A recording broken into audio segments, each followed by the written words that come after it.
Hello, good morning. It's great to have you with us here on Ireland AM on Virgin Media 1. Yes, lots on the way, from a soap legend to an iconic musical duo. Here's what's coming up between now and 10 o'clock. Irish-born actor Todd Carty has starred in everything from Grange Hill to EastEnders. He's going to be chatting to us about returning to Ireland for the Agatha Christie thriller The Mousetrap. And comedian and impressionist Oliver Callan will be here to chat about his new BBC podcast, his upcoming wedding, and to poke fun at a few politicians. My God, which he can do well. And he can poke fun at you as well. Yeah, well, yeah, it's not great at me, I don't think, No. really. No, he's very funny. Looking forward to him. Plus, they've released a whopping 30 albums today. Foster and Alan will be in studio to talk about why they're tapping into the younger generation. And Katia, what else have we got on the show this morning? Well, we've got smoked salmon on the menu, comfy coats are on the catwalk, and author Aoife Gallagher tells her about a new book, Web of Lies. Lots on the way, guys. Good stuff. Good Better stuff, sleep right. last night, all sorted today? Yeah, I'm not a walking zombie today. Rest You're assured. flying. Listen, day one's always a good one to get out of there. Thanks for that, Katia. Now let's get over to the Virgin Media News Hub. Here's Aisling Roche. Thanks, Tommy. Good morning. The first of the funeral services for the victims of the Creeslough tragedy will take place today. 10 people lost their lives in the explosion at a service station aged between just 5 to 59. Our reporter Aisling Roche joins us now from County Donegal. Aisling, large crowds are expected to gather today. Yes, Aisling, good morning. Hundreds of people expected to attend the funeral masses today, the first two funerals to take place for those 10 victims. And we will see similar scenes here in Creeslough over the coming days as all those victims are laid to rest. 8 of the funeral masses will take place here in St Michael's Church behind me. The funeral masses for 2 victims will take place in neighbouring parishes. Now, the first mass this morning will take place at 11, and that is for Jessica Gallagher. The 24-year-old fashion designer was expected to start a new job yesterday on Monday in Belfast, but today she will be laid to rest. She had been visiting her boyfriend in the apartment above the petrol station when the explosion occurred. He remains in a critical condition in St James's Hospital in Dublin. At 2 o'clock this afternoon, the funeral mass will take place of Martin McGill. Originally from Scotland, he was living here in Creeslough, where he was helping to mind his mother. He was an avid Celtic supporter, and people we spoke to here over the last day or two remembered him as a kind and caring and a loving neighbour. Vigils took place right across Donegal last night in various towns and villages, hundreds turning out for a vigil in Letterkenny, which we attended. We spoke to some of the people there, including nurses who had been working in Letterkenny Hospital on Friday when those who were injured were brought in. I work in the hospital. I'm a nurse, so I was on night duty that day, and so it was so shocking to hear that. Just absolutely shocked. It's like a black cloud over the whole of the county, of Ireland, really. It's just horrible news, and there's people that you're all linked somehow, whether you know them personally or not, everyone's linked. To do our bit in saying how sorry we are that this happened, and to see what it is we can do as a community to help mend people again as time goes on. Now, the President's aide-de-camp will represent Michael T. Higgins at the 2 funerals taking place here today. The President currently in Strasbourg, but he is due to travel home. And information from the Áras is that he is expected to travel to Donegal and attend the remainder of the funerals. He will also meet with the families of all 10 victims from last Friday's explosion. OK, Aisling, thank you very much for that. Cabinet will meet today to discuss the HSE's winter plan. Minister for Health Stephen Donnelly will brief Cabinet colleagues later amid growing concern around COVID-19 and flu in the coming months. Mr Donnelly will outline measures to speed up recruitment of staff and how to ease pressure on emergency departments. Cabinet is also set to fast-track measures to deal with a potential oil emergency. Gardaí investigating the murder of Thomas Dooley in a Tralee cemetery last week have arrested another man in connection with the investigation. The man in his 40s was arrested yesterday evening and has been questioned at Tralee Garda Station under Section 4 of the Criminal Justice Act.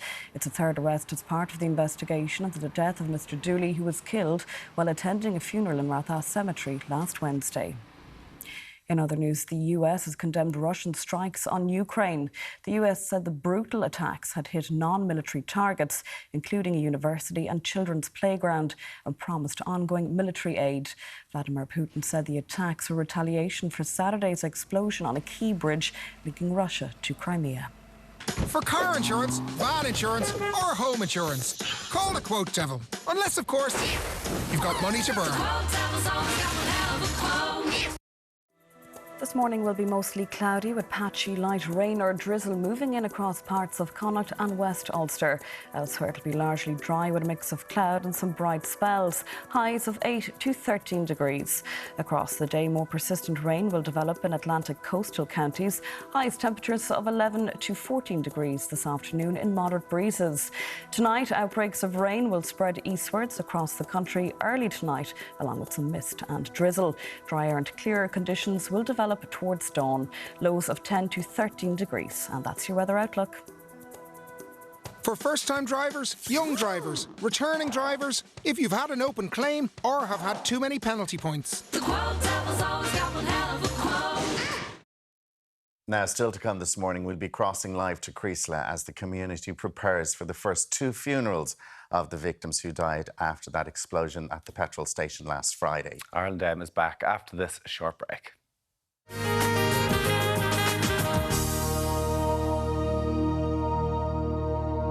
Time to take a look at this morning's paper, starting with the Irish Times. Its headline: planning for 1,400 new homes to be quashed. Planning for approval for more than 1,400 new homes in South Dublin is set to be quashed after An Bord Pleanála conceded 3 court cases linked to the work of its former Deputy Chairman, Paul Hyde. Lament for Creeslough, crushing exhaustion and bottomless grief. There is no room for anything else. That's the front page of the Irish Independent. The Examiner leads with "Boy had miracle escape from blast" as the tight-knit community of Creeslough, County Donegal prepares to bury the first victims of last week's devastating explosion. News has emerged of one young boy who escaped serious injury. When one hurts, we all hurt. Dozens of candles lit up Letterkenny last night as Donegal prepares for the first Creeslough victims' funerals today. And that's the top story of the Daily Mail. The Mirror goes with "Lorna was very special little gem. She loved her life." The devastated parents of Donegal blast victim Leona Harper paid an emotional tribute to their girl yesterday. The Sun leads with tributes as funerals begin. Jessica lit up every room, aunt and dad's heartache. The aunt of blast victim Jessica Gallagher last night told how the beautiful woman lit up every room. The Star leads with "Tears for hero dad. Son's life saved after he tells him to stay in the car." And finally, the Herald goes with "Blast experts fly into Creeslough. International team will analyse the scene to determine the source of the explosion." Now, as we were saying there, the first of those funeral services will take place in Creeslough in County Donegal today. And join us with that story as News Talk's Anton Savage. Good morning to you, Anton. So, Jessica Gallagher, 24 years of age, and Martin McGill set to be buried today in Creeslough. Yeah, Jessica Gallagher, a fashion designer, just taken up a job in Belfast. She was visiting her boyfriend in the apartment complex. Martin McGill, 49-year-old carer for his mother. And I think that's one of the things about this. We're beginning now to see the broader impacts on loved ones, families and everything else, because the question is, well, what happens to someone when their carer is now lost? And the mother phoned the pharmacy to find out where he was because he was going to get, he was in the town. So this is the first of 2 heart-wrenching funerals. We are obviously going to see another 8 over the coming days and weeks. And at the same time, we have an international team coming in to investigate what happened, because obviously for the first couple of days, all of the focus is on the rescue operation, then the recovery operation. Yeah. But now there's the question, what happened? What happened? Yeah. And I think there's going to be 2 sides to that question, because the first part of it is, if this was a gas explosion, because that's the supposition, but we don't yet have that confirmed.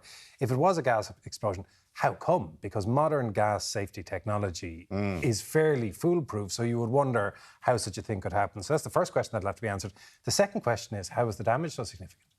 Because even if there was an explosion, why would it cause such a catastrophic building collapse and such damage? So there's an international team of experts who have gone in. The Gardaí are preserving the scene so the forensics can begin to trace back to find the source of the explosion and then get those questions answered. So who would bring in the international team? Is this brought in by the Gardaí because they don't have the appropriate facilities to do this?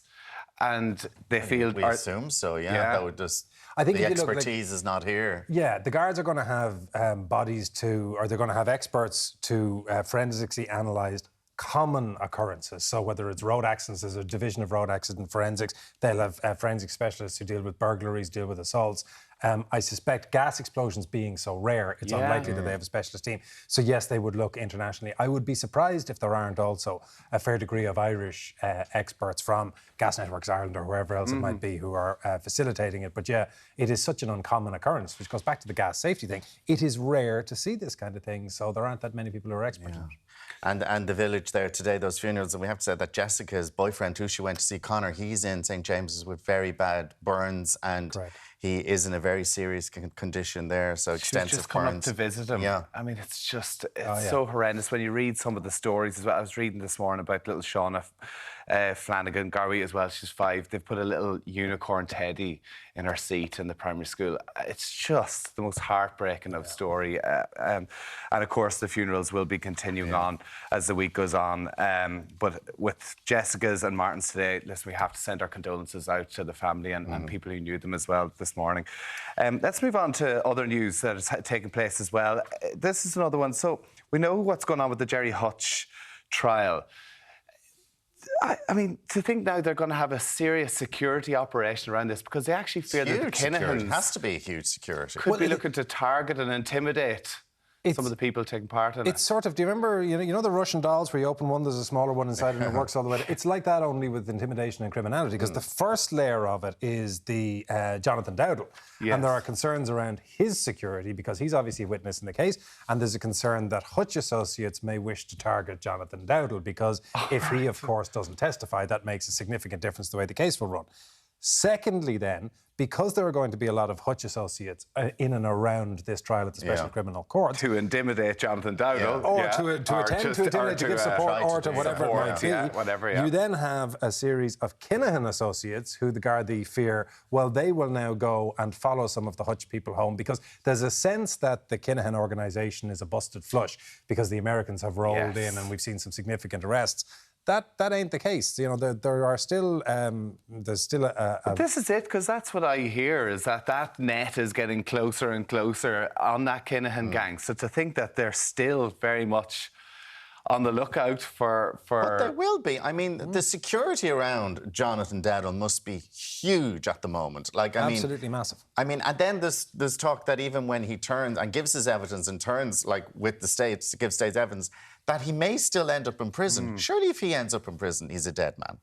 You would have thought, or he ends up in prison completely on his own, isolated. His entire sentence. Yeah, you would have thought so. And one assumes that when he gets out of prison, his future will not be in Ireland, nor will it be with the name Jonathan Dowdall.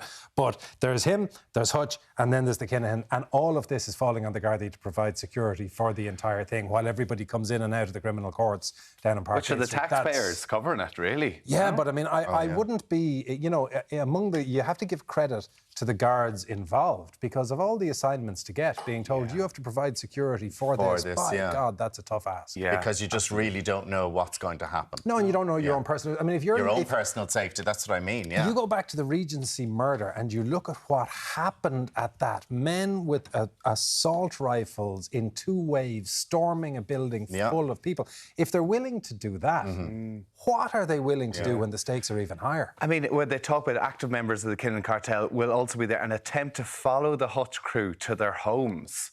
So, I mean, whenever the guards are going to be there trying to protect from this, it is frightening. But also what you were saying there, Alan, John Dowdall, so he obviously gave over, was it a 20-page document about this, hoping for immunity, but there's still a chance that he might go to prison.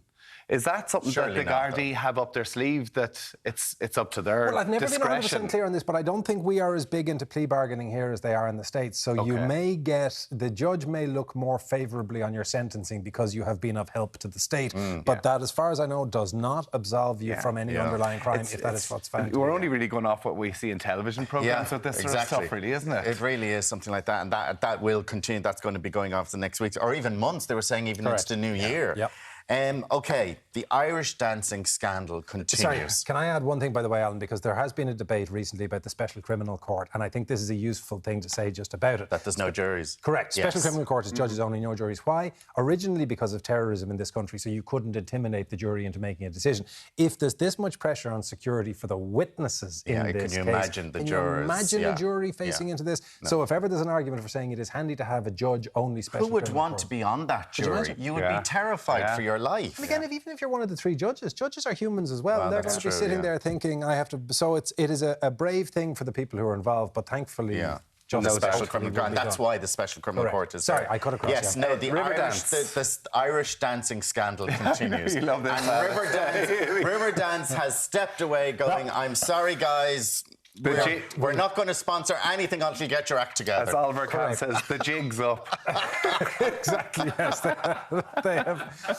They have stepped away so that their reputation does not become sullied with association with the Comisiún Larinki Gaelica. The CLRG. Correct, the massive, powerful parent organisation of Irish dance competition. There is a thing in the political world called temperature polling, where you ask people what are the issues that matter most, and they say, well, crime, justice, health, blah, blah, blah. And then you say, well, what really gets your goat? And they say potholes. You say, OK, that's what really matters. Yeah. This is one of those where not many people care about it, but by God, those who do really do. We are getting texts in every day about it from parents who are paying yesterday $2,500 for a dress for their child. And it would frustrate the life out of you. And if your child missed out, like we've all been there watching or think ourselves when you compete, you think, I definitely was better than her or than him. And now you think that was the reason. You'd be devastated. I still remember watching my father berate a referee when I was standing. He was dead. He was absolutely right. Berated a referee. Now that I hope. So Riverdance are saying, get your act together. We don't want to be associated with you. Correct. Riverdance are saying, and I assume for Riverdance's perspective, it is relatively significant for them because Riverdance has to keep in with the Irish dancing organisations because that's their feeder for talent down the line. Because Riverdance is a big financial machine internationally.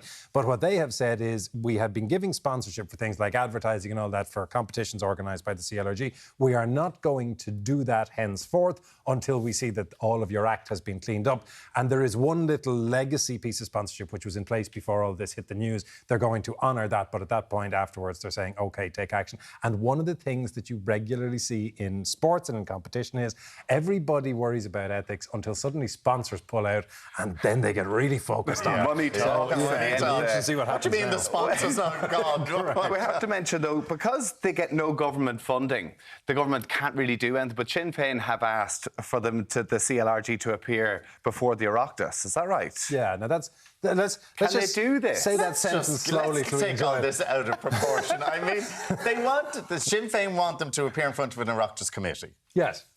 No, it makes total sense. An organisation responsible for 10-year-old dancing. You get a trophy at the end of the day. But this is the Irish reputation now. But you get a trophy at the end of the day. Imagine something happened in the Rose of Tralee. There'd be uproar. There would. I don't think they'd be at the Commentay down in Tralee would be asked to appear in front of an Oireachtas committee. Don't rule it out, Don't rule it out. Well, a lot of the people who'd be on the board of that are certainly going to want to change their jobs at the minute. Just like half the workers in Ireland. Have you seen this? Yes. More than half the workers in Ireland look to change jobs.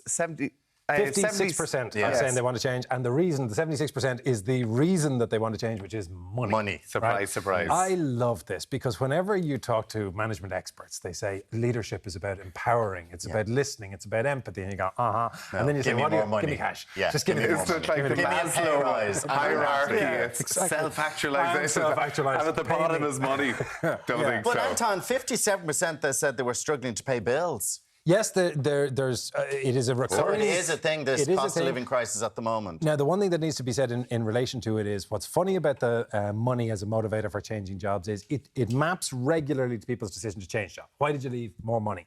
If you look at job satisfaction, it's rarely a significant issue. So people will move jobs for more money and then discover, oh, God, I was actually better with less money where I was. But yes, there's 76% want to move. In large part, that is the cost of living crisis beginning to take hold. But what's interesting is there's a demographic split. Yeah, the this is older interesting. generations are more likely to keep their mouths shut, their head down, and be happy to have the job. The younger generations are saying, give me the raise, give me the money, or a walk. And also in terms of gender equality as well, 8 percentage points. So women are less likely to ask for a promotion and feel that 8 percentage points less likely that their manager listens to them as well, which is another reason that they feel that the quality of incomes is different. Yeah, that's... But interesting, yeah. It'll be also interesting to see what happens if we get a little recession, because we have a generation now, because that demographic is in the generation that got into work post the second boom. So 2011, 2013 through to now.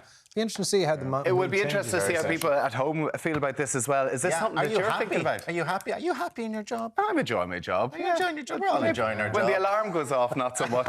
But I mean, let us know at home. Is it because of the cost of bills? Why are you thinking about moving your job? Or else, actually, I mean, what do you think about the gender split as well? 52,000 employees, and a lot of these say that women feel that it's not fair. It's not 0896 111 111. Anton Savage, thank you so much. Now, Katia, what else is still to come? It's always down to the money, guys, just saying. OK, still to come this morning, we're crossing live to Creeslough for the latest. Ireland AM is back after the short break.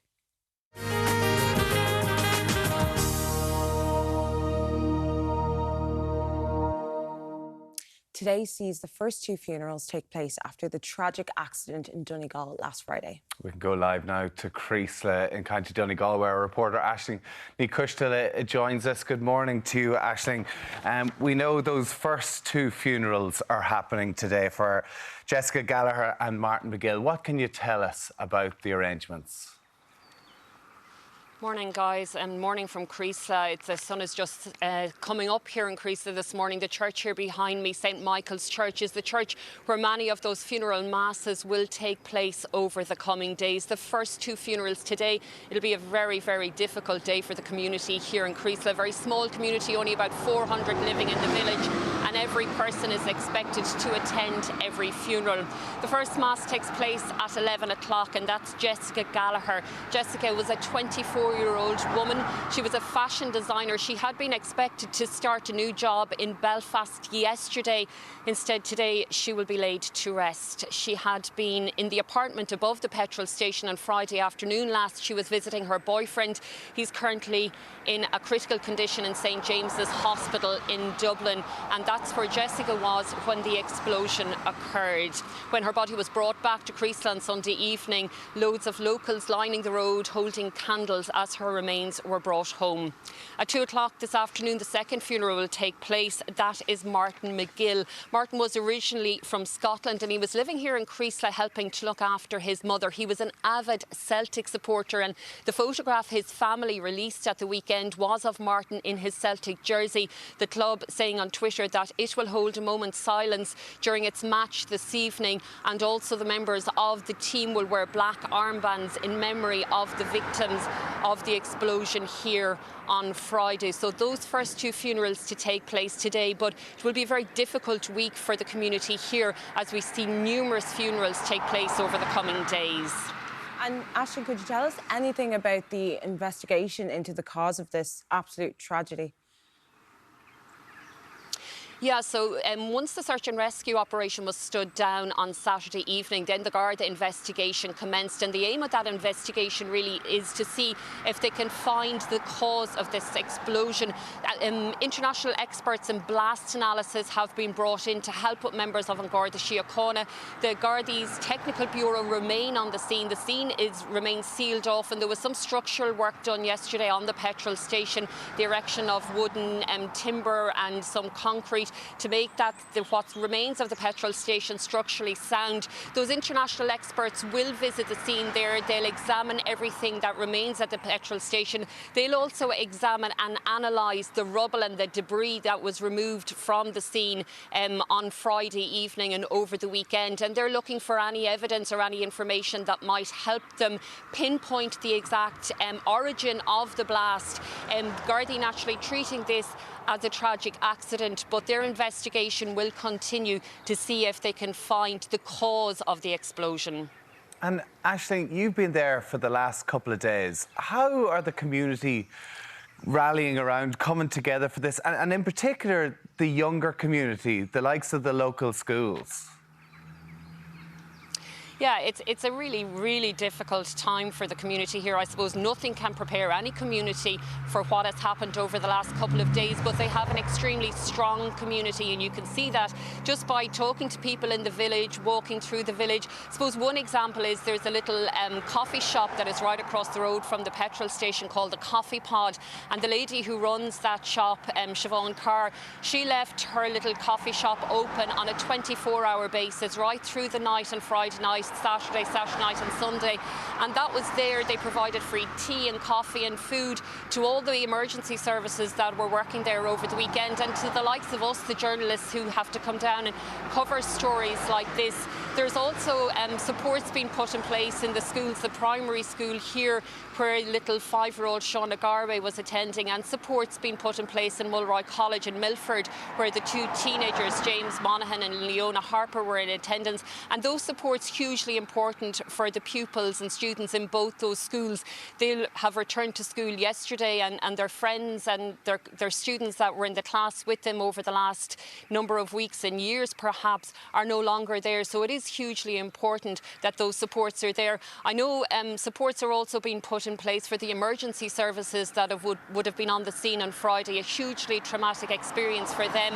And on Taoiseach, when he visited here last weekend, he assured the people of Creeslough that every support and service that would be needed for them over the coming weeks and months and possibly years ahead will remain in place for them. And Aisling, finally, just do you know of where people, if people are watching this morning and want to try and donate to help the services, are there ways that have been set up that they can go to their post office or go online and donate money? Yeah, there's obviously loads of people around the country and people around the world really that would like to donate, that would like to play a little part to help the community here as they go through this very traumatic experience. On Posts, you can go into any On Posts branch and you can donate through a fund that has been set up there in conjunction with the Red Cross. We know Apple Green are also working with that donation fund in order to try and raise as much funds as possible for the community here. There's also a separate GoFundMe page that has been set up online. The last time I looked at that, there was over 200,000 donated to that GoFundMe page, and that money will be used and it will be divided up by the Red Cross to all the community areas and all the different groups up here that will need support and will need help over the coming days and weeks. Brilliant. Aisling Roche, thank you so much for joining us this morning with that update. Of course, she is up in Creeslough, up in County Donegal, and of course we will have all those details of just giving details and Don Post on our Facebook page later on. Now, there's lots more Ireland to come up after this short break.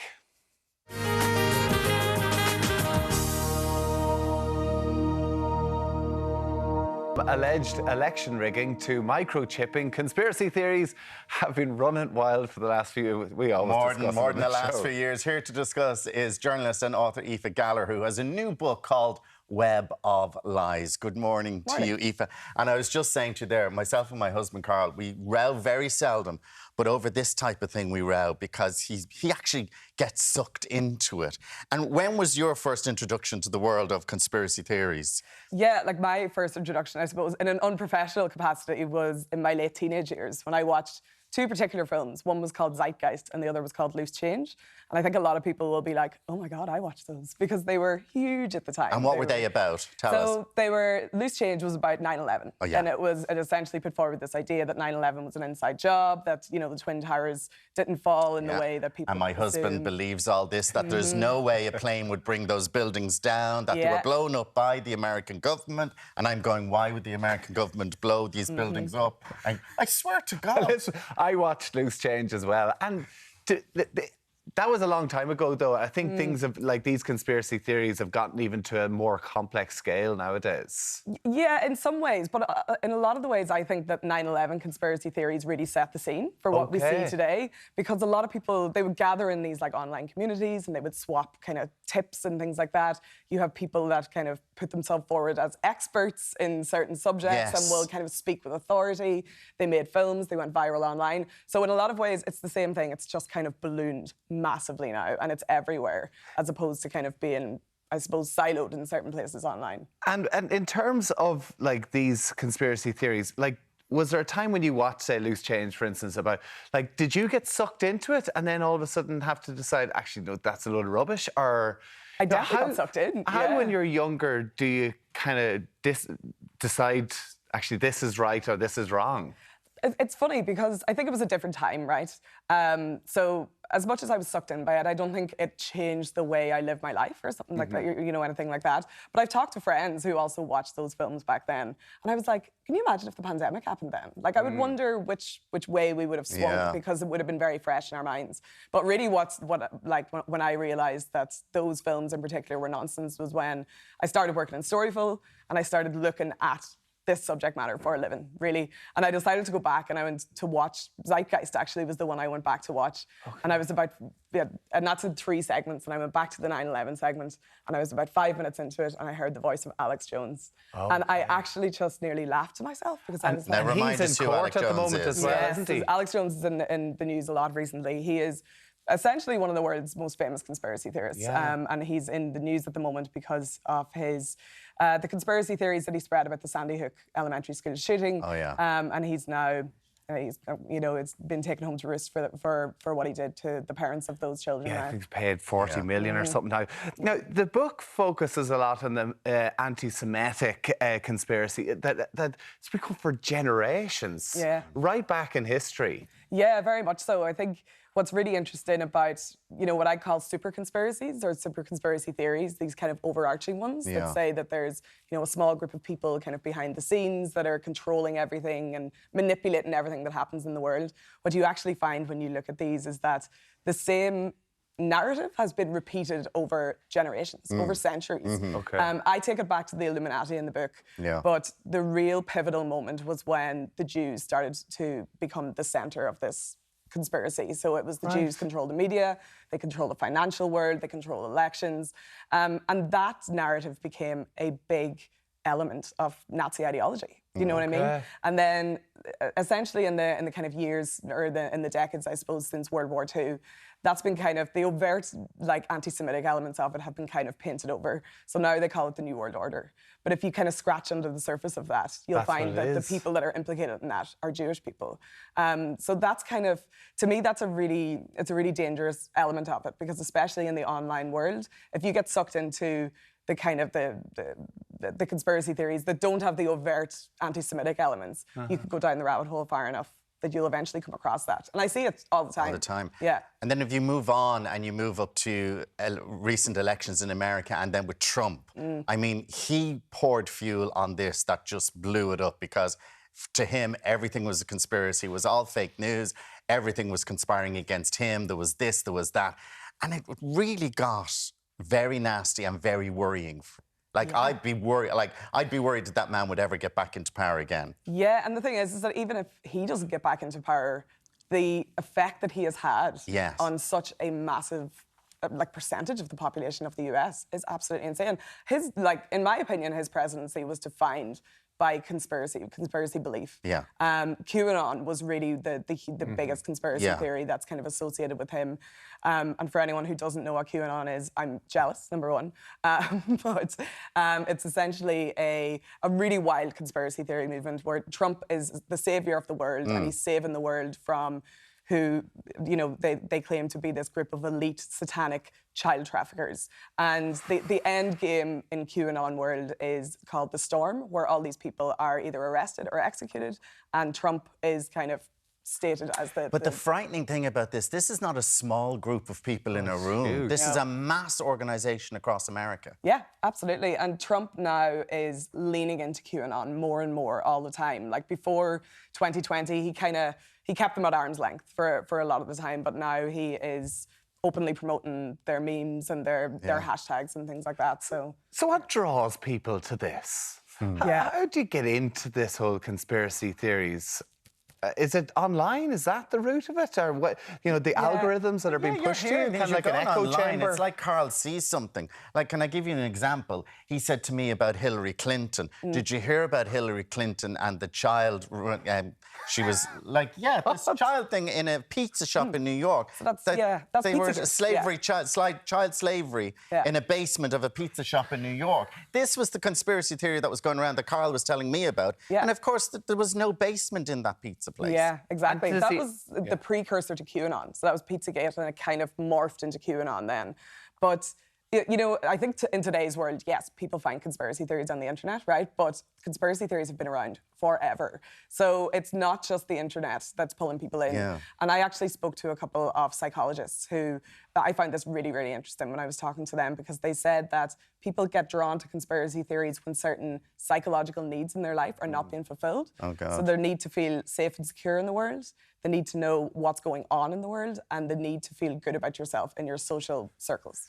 So people will get drawn. And even the pandemic. It was a huge... the whole vaccines. I mean, and it's splitting the public left and right, whether you believe or not believe. And like, it's having a real detrimental effect on society. Yeah, I think that's the thing. You know, with the pandemic, I think people became very aware of how conspiracy theories can lead people to real-life harm. You know, I think there's so many really sad stories out there of people who turned down the vaccine because they thought there was some kind of it was part of some kind of a big plot. And a money-making thing for the big pharmaceutical companies. Or in, you know, more sinister terms, some kind of a depopulation plan. Yes. You know what I mean? Things like that. And people either got very sick with COVID. There are, you know, countless people who died because of those belief systems. So that's really... You know, the conspiracy theories that I discussed in the book are really the harmful ones, the ones that really impact. Would you be encouraged then the uptake of the vaccine in this country then, that we're not maybe as susceptible to than other countries to these conspiracy theories? I had a massive sigh of relief actually when I saw that last year, and I saw that our uptake rate was so high so quickly. I was like, okay, maybe we're not that bad. So when you were with Storyful, did you have to deep dive into the root of all these and find out where the different angles were coming from? I mean, I work for a counter-extremism think tank now called the Institute for Strategic Dialogue, and that's kind of my job, essentially, is to kind of look at conspiracy theory movements and disinformation campaigns and kind of, get to the roots of them, figure out how they're using online platforms to kind of spread their messaging. Wow, it's fascinating. Seriously, I could talk to you all morning about it. It's called Web of Lies, and Aoife Gallagher, thank you very much for joining us this morning. There's the book there on the screen. Thank you. Love this. Now, it's time for break. Katia, what's coming up in the next hour? Still to come this morning, EastEnders legend Todd Carty tells us about his Irish roots, plus comedian Oliver Callan talks podcasting and impressions. We'll have loads more. Ireland AM after the break.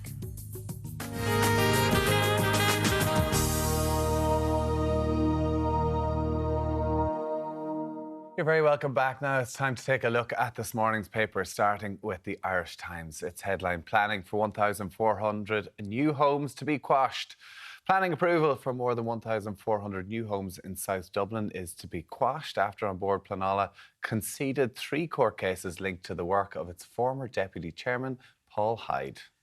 Lament for Creeslough. Crushing exhaustion and bottomless grief. There's no room for anything else. That's the front page of the Irish Independent. The Examiner leads with, boy had miracle escape from blast. As the tight-knit community of Creeslough, County Donegal prepares to bury the first victims of last week's devastating explosion, news has emerged of one young boy who escaped serious injury. When one hurts, we all hurt. Dozens of candles lit up Letterkenny last night as Donegal prepares for the first Creeslough victim's funeral today, and that's the top story of the Daily Mail. The Mayor goes with, Lorna was very special, a little gem. She loved her life. The devastated parents of Donegal blast victim Leona Harper paid an emotional tribute to their girl yesterday. The Sun leads with tributes as funerals begin. Jessica lit up every room, aunt and dad's heartache. The aunt of blast victim Jessica Gallagher last night told how the beautiful woman lit up every room. Star leads with tears for hero dad. Son's life was saved after he tells him to stay in the car. And finally, the Herald goes with blast experts fly into Creeslough. International team will analyse the scene to determine the source of the explosion. It's and just Katia, so... lots of texts coming in as well on the Creeslough. Absolutely, we have one here. My heart goes out to the community of Creeslough. It is still hard to fathom what happened. Sending love and prayers. And I think that's just it. Like, it's just a shocking, shocking tragedy. Yeah, and we know the funeral of Martin McGill has happened today as well as Jessica Gallagher as well. Reece said, we live in Wicklow and just can't stop thinking about what happened last Friday in Donegal. We've donated to the Red Cross to help those affected. Yeah, and I just think a little Shauna, like she's in her little classroom in her school, they've put a unicorn teddy in her seat. Yeah, it's just heartbreaking. And Sarah says, how will that village of Creeslough ever recover from this tragedy? It's truly heartbreaking. Innocent people going about their day, popping into the shop to buy an ice cream or using the ATM. It does make me think how we should value every minute because you never know what is around the corner. Yeah, absolutely. And it's true. It really is true. Moving on as well, we were talking to Aoife Gallagher there. She is the book Web of Lies, all about conspiracies. I was very interested in that conversation. Do you love a conspiracy? I love it. Well, they're entertaining, especially the political ones as well, like the QAnon one I've heard of. I watched Scandal on Disney Plus, and it's a bit about all that stuff. Oh, so, really? Yeah. The things they get even in the celebrity world, are there like conspiracies and all that sort of stuff there's one, too? I love the one about Avril Lavigne. So apparently they switched Avril Lavigne in like 2004, 2005. So now when you see her with fan pictures, she doesn't stand next to them. There's like a 2 metre distance. And this was pre-COVID. There's always a 2 metre distance and she just looks different. So people have been talking about that. That's a funny one. There was the whole conspiracy theory that Ivana Trump wasn't going into things with Trump, like she had a double. And there was actually pictures of her and then showing that wasn't her at that thing with Trump yesterday. And there was the whole thing that she had there was a double of Ivana Trump going around. Was the Harry Styles, was that kind of spitting thing, was that a conspiracy or not really? That weird. Warren was loving that as conspiracy anyway. I think that was just fact. Joe, my UFOs. favourite conspiracy theories are the political ones. I'm a big sucker for all things UFOs. Bear with me. Bigfoot. Don't judge me. But I swear, I watched that one. We were talking to Aoife about it, Apollo 0, all about that they didn't land on the moon. I was convinced. That's true. I think that is true. You don't think they landed on the moon? I think it was all a set up in a studio and they came the Americans against the Russians and they just wanted to do it first, apparently. Okay. Yeah, so they staged it. I mean, we'd love to hear from you at home as well. Like, are you a big believer in conspiracy theories? What's this? The Loch Ness Monster does exist? well, give us an idea of some. So because Carl loves the conspiracy. What's your favourite one? I know, Oh, no, but he goes on about the political ones and on about the vaccine. And, like, he refuses now to get the vaccine now because he actually does think that it's a whole conspiracy theory to... I tell you, the whole COVID thing. Really interesting. Web of Lies is a book that kind of looks into where all these conspiracy ideas come from as well. Are you into it? 0896 111 111. We'd love to try and read out a few messages about it later in the show. Love to hear what your favourite conspiracy theory is. Now, up next, you might recognise him as Mark Fowler from EastEnders. Irish-born actor Todd Carty joins us after the break for a chat. See you in a few minutes.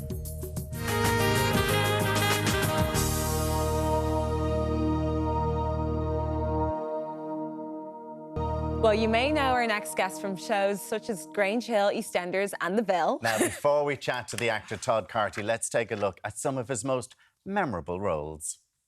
What do you reckon the geezer who painted this wall this if he's seen you scribbling over it now? Do his nut, wouldn't he? If he'd seen people as like you drawing all over it? We know you got him to break into Ivy's house. All that stuff about how innocent you are, how hard done by you are. It's all lies, isn't it? I'm HIV positive. You don't know anything. I've got the virus, but I ain't got the disease. He was so close to ending up on his backside. Did you enjoy it? Oh, I loved it.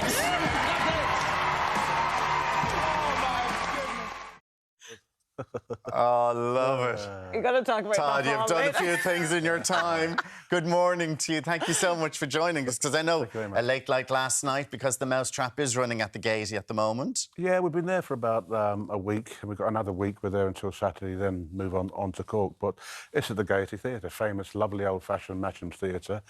And it's been packing them in every night. I think the Gaiety holds about 1,000, 1,100. And each night, the company manager comes knocking on the door. Todd, we're full again. We're full again. And obviously there's a very handy pub next door.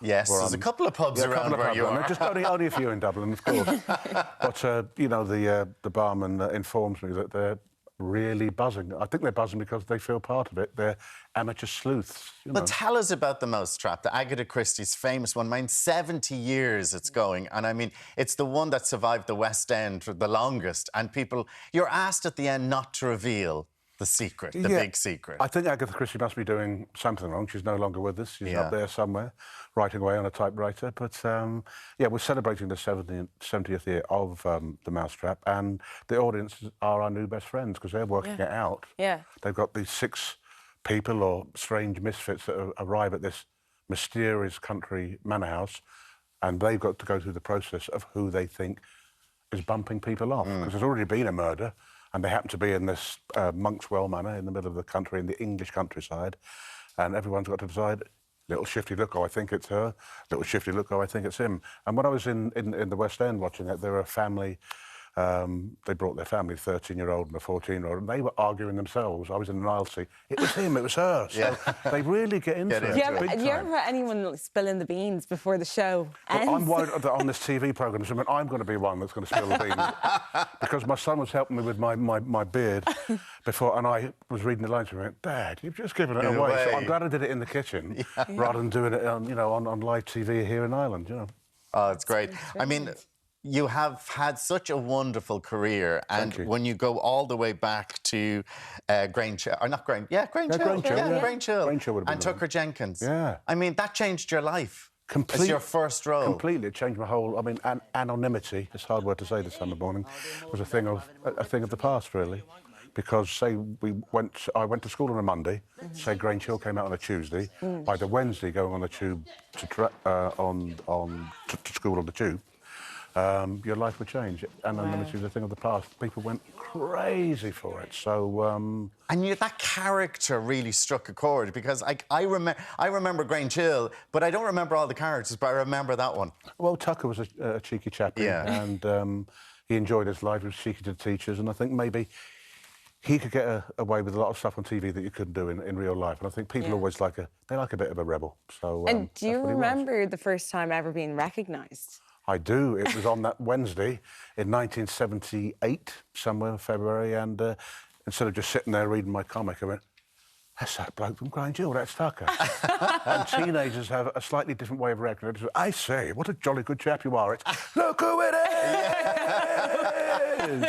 Exposing you. So my life did change forever. But I love playing Tucker, I love Grange Hill, and it set everything on the road for me with what I'm doing now, speaking to you, being in The Mousetrap and all that. So, great time in my life, wonderful. And even with the likes of EastEnders, which is such an iconic show that I grew up with, they were known for highlighting amazing storylines, but also topics that your character, Mark Fowler, saw when he was diagnosed with AIDS. What was the reaction to that at the time, do you remember? Well, I mean, when you think it's about 30 years ago. Time goes very quickly. Not in your own business and your own career, but in storylines.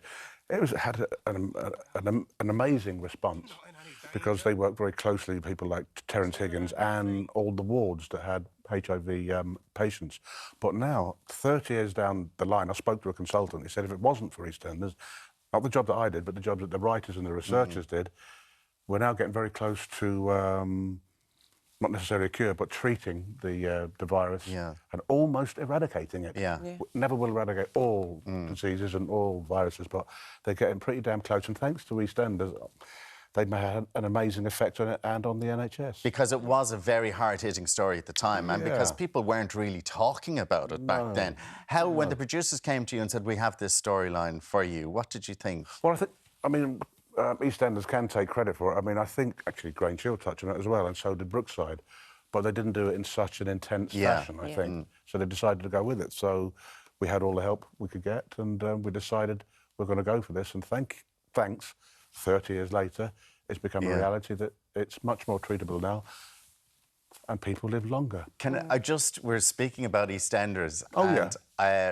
There's this picture that I saw that Adam Woodyard put up yesterday. How coincidental is it that 3 East End legends are in Dublin at the same time. But there you are. Typical Adam and typical John, putting that they're crazy about their photos. I'm a bit more old-fashioned. So Nasty Nick, you and Adam. And Adam, but the thing is, he's doing My Fair Lady in the Bord Gosh, So we met up. I hadn't seen Adam for about 15, 20 years, and we were best friends on EastEnders. Yeah. And I love working with John. He's a lovely, wonderful human being. John's in the Mousetrap with you. Yeah, he's in with and Adam. So all of a sudden, we're going to meet up. It'd be rude not to, really. We're in one theatre, he's in the other. So we had...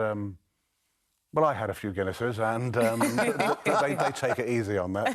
But obviously, I take it easy because I'm a professional and I've got to turn up on set and on stage. But it was lovely to see them. We had a great laugh, and he came to see the show last night with some of the cast from My Fair Lady, and we've seen him, so we've done that, and we're going to meet up again. So it's like buses. Yeah. You don't like see your friends for 10 years, and then, like buses, about 5 come along at once. But I love working with... And all the cast of the Mousetrap. They're lovely, really nice, professional, lovely... nice human beings, really, yeah. And can I just ask you, like, when you left EastEnders, did you actively seek out to do different roles to your character and really challenge yourself? Well, you never can really tell. I mean, there's lots of promises in this business, but there's no guarantees. Yeah. And I always tell that to young people who are starting out in the business. That happened. I was, should we say, poached. Yeah. I was finishing my contract at EastEnders, and Paul Marquess, going back to Grange Hill, and his sisters, were huge fans of Grange Hill and Tucker. So they had this evil guy called Gabriel Kent, who was basically a psychopath. And they said, who should we get to play him? Todd Carty, he's the fella, so we'll have him. So I met him in his offices, and he said, Todd, there's a psycho called Gabriel Kent, he does this, he does... But I said, where do I sign? To play someone completely different, a nice guy, Tucker, nice guy. And this was in the bill? And this was in the bill, yeah. Wonderful. I think every actor likes to play a baddie. The evil, the baddie, yeah. Going on the horse, really getting into it, yeah. Boo! But they sort of love to hate you, so... I'd be going to work and they say, morning, murderer. Oh. You know, that kind of thing. And on a lighter note, then, we saw there earlier on with the dancing on ice. I mean, that was gem television. It was just... viral. Like, viral stuff. When you went into that tunnel, were you ever going to come back? No, but you recovered. I have to say. Jesus Christ. Who was your partner? That was Susie, my partner. Susie, like, was she going, OK? Well, I think we can call her my partner. We call her my long-suffering partner, I think, is what we can really call her. But my kids were in the audience that night, and I'd gone, and he should be out by now.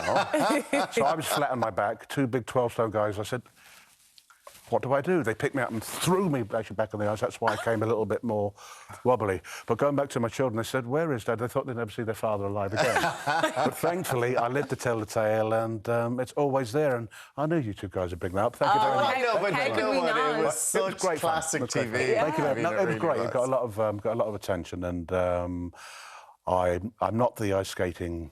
You haven't gone back to it. Let's just say that. I can tell you, officially, the skates are still under the stairs. So, are they? But you never can tell. I might get them out one again. But it was good fun, and it was great my kids supported me. But, yeah. Hey-ho, that's life. And you told us earlier your mother is from Ashbourne, County Meath. So how do you feel about your Irish roots? Are you drinking the Guinness yesterday? Yeah, I'm very proud of them. I've had an Irish passport for over 40 years. Wow, OK. You know, and I was always the Irish boy in the classroom. So before the jet set holidays, I used to go to Ashbourne every year. The cousins would come over to London, where I lived. So it was before we all jetted off to Spain, and that was quite a natural thing to do. Spend 6 weeks, 2 months in Ashbourne, County Meath. But so have all the relatives been to the Mousetrap already, or will be there before Saturday? They will be coming. I did spam out about 6 or 7 years. I saw it in the Bord Gosh. It was so funny. I loved you in it. They came to that, but I'm the Irish cousin that's an actor that they've known. I've been doing that since I was 4, so it's no big deal to them. But they'll support me like they always have, across the sea, or come and see, and maybe we can have... The minibus will be coming from Ashton. Indeed, it will be. All the way up there. On the bus, Aaron. So it'd be lovely to see them. The Mousetrap celebrating 70 years, continuing the gaiety, and then you're off to Cork next week to experience the real capital, as some people would call it. Now, what makes me think you might be from that part of the world? I'm not from there. I'm a real dove. I'm a dove true. OK. Well, you speak well of it. It's very good of you to speak. The Opera House in Cork next week. And we start on Monday of next week. Obviously, we've had a great time at the Gaiety here in Dublin, but it'd be nice to get down the road to Cork and maybe nip down around Kinsale and Skibbereen and Limerick and Kerry. There you go. You have it all sorted. Yeah. I've got the T-shirt on it all since a young man. Get in the car. all around Ireland, up through Galway, all that kind of thing. And the one, maybe Donegal at some time in the future, but that's one of the ones that I have car, will travel. Simple as that. Well, you'll be travelling back to the Gaiety for your performance tonight in Mousetrap. Todd, thank you so much for joining us this morning.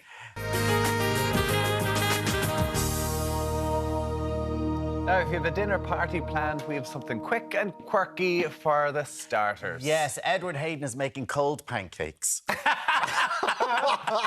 I don't think that's what was on the menu I sent in. I was going, we're making pancakes. Tommy, cold pancakes. Well, it's like savoury, isn't Tommy, it, I was delighted all morning. There was a kind of a sense of buoyancy in his tone about the smoked salmon pancakes. I said, Jesus, I'm getting away with this. Next minute, the temperature of the pancakes has brought a deflation in the temperature of Mr. Hughes. Were you going to eat a salmon pancake anyway? Yes. Okay. And he still will. Yes, of course. He still will. Anyway, that being said, listen, I'm going to make it. This is a gorgeous little canapé option, a lunch option or a supper option as well. There's a couple of layers to it. The first part is the pancakes. So here what I've got is I've got 8 ounces, 225 grams of plain flour, and I'm just going to put in a little pinch of salt in with that. Now, just whilst I'm waiting, I'm going to zest a lemon. So these are savoury pancakes. So I'm going to put some lemon zest in them, and I'm also going to put a little bit of chopped parsley. Now, whilst it mightn't be nice with the smoked salmon, think of other ways of adding savoury elements to it. So, I mean, sometimes I'd put in maybe a little pinch of curry powder in with curry it as powder well. into a pancake? Yes, for a savoury pancake. Alan, are you sure? I did go to college to learn all this. I swear to God, I'm not making it up. So they teach you to put this into pancakes in college? No, I was a kind of a star student. No. I learned this myself. All we're getting is now is this famous chili flakes. Yeah. I'm doing my best to avoid them here. Chapter 1. Anyway, you could put in some curry powder. You could put in a little bit of basil pesto into it as well. If you wanted, you could even blitz in a little bit of spinach to colour it, a little bit of sun-dried tomato pesto. Now, here what I've got is I've got the flour and I've got the salt. Going to give that a little mix around. Then what I've got is I've got 2 eggs. So I'm just going to pop 2 eggs. Now, I've said to you in the recipe to add 450 millilitres of milk. What I tend to do for the purpose of getting this batter really nice and smooth, I'm just going to add part of that first now, and then I'm going to use my little hand whisk here to to get all of the lumps out of it. So it's when the batter is that little bit thicker, it's easier to to rid it of the lumps. Okay. So I'm just going to mix it all around roughly first of all. So don't put all the milk. Don't put all of the milk in first, because once I've got that combined, now what I'm going to do is I'm just going to robustly mix that. That's robust. Okay. Good wrist action there. Yeah, there you have impressive. it. So what I'm going to do is I'm just going to push the rest of the milk in then once the lumps are gone out of it. So there we have it, in with the rest of the milk, just to achieve the consistency that you're looking for. So just whisk that in. Now, if you wanted, you might decide to use one of the immersion stick blenders to get this down as well. And that's essentially your lovely pancake batter. Now, obviously, if you wanted a sweet version of that, put in a little bit of icing sugar or just cook it as is. So quick, isn't it? Are you putting the parsley and the lemon in this now? I'm going to put a little bit of lemon zest in there, and I'm also going to put a little bit of chopped parsley in there as well. Give that a little mix around, just but that'll like go so. well with the salmon, won't it? Again, That's of course. the idea, isn't yeah, it? It's gas. I've never made... Well, I've made pancakes, but always just with the ready-made stuff you buy in the bottle. Didn't, really? Have you made that? Oh, yeah. Of course we have. Yeah, He's there making a few pancakes every Sunday morning at the cooker. Well, the kids don't like pancakes. It's weird. Do they not? I might stick some lemon and curry powder in. The curry You'll convert them, I can tell you, Tommy. Now, let the batter rest for about 20 minutes, at least 20 minutes. I have some batter that I just made a little bit earlier. So what I've got here is I've got my pan, and I'm going to oil my pan, which I have now done. And then I'm going to make sure that it's nice and hot. What I will tell you, so as to to redeem myself, Murphy's Law still applies to the chefs, and the first pancake never goes exactly right. So I will say that, I'll give you that as well. So spread that all the way out, just like so, and then just leave it to to sit there on the pan for a little few minutes. It does look odd with the green parsley and stuff. Yeah. Not to be confused with mould. Okay. Now, then here what I've got is I've got some of the Irish yogurt. I was accused of that this morning. The hardship I get here, the hardship. I don't know how I survive it. I've teamed up with Irish Yogurt's Clonakilty. I'm using some of their lovely half-fat creme fraiche as the filling for the middle of that. So I'm going to put a couple of spoons of that in there. Then I'm going to revisit some of the lemon. So I'm going to put another little bit of lemon zest in there. And I'm also going to use another little bit of parsley. So that commonality of ingredients is very much to the fore. And a little bit of cracked black pepper. Creme fraiche with all that, isn't it? Because you think... I don't think it's as odd, Alan, as you think it is. No, but you think you're maybe putting fruits into it or something like that. Raspberries or something, the sweet type. He's not giving up on the old savoury. No. He's not happy. Now, there we have it. I will convert them. I've converted them several times. I know. It's going to be delicious. Now, what I'm going to do is I'm just going to pop on the gloves for handling the salmon. You can see there, if you have just a real close look at my pancake, you can see that it's just starting to dry out there at the minute. So I'm going to leave that for another little minute or two. I'd say we'll be all right to leave it for another little minute or two, yeah? Now, again, I'm using the kind of little plastic spatula on my non-stick pan. So you have some here that I have some because you need to make them. Now. You need to make them and have them cool because quelle surprise, they're cold. So then what I'm going to do, put some of our lovely citrus creme fraiche on these, just like so. And then I've got some of my lovely smoked salmon. And we're going to layer that up. Nice and quick there now. Yeah, absolutely. Now, then what I'm going to do is just roll that up. So spread it out just like so. Then roll it up really nice and neatly and nice and tightly. And again, you've got like that roulade effect. And if you can just see, I can just cut into it there, and you can see we've got just have little little canapé-size ones. That's the way so you're as doing I said, if I was having a few people round of a Thursday or Friday night, you'd serve those as a lovely little option, just like so. That looks so that's really nice, and we'll just give our pancakes a little flip around here as well. Fairness, now they are lovely, right, but again, if smoked salmon isn't your fancy, look at that lovely pancake, golden brown. If smoked salmon isn't your fancy, think of using some of the citrus creme fraiche and put some Parma ham and some roasted vegetables in there as well. So there's lots of options around it. Very tasty. They are delicious. They'd be lovely Converted warm. again. Yeah, they wouldn't. They wouldn't. Thank you, Edward Hayden. You're very welcome. You're very welcome. Now, after the break, we speak to the highly respected referee, Owen Doyle, about the challenges facing modern-day rugby. Yeah, don't want to go anywhere. See you after the break.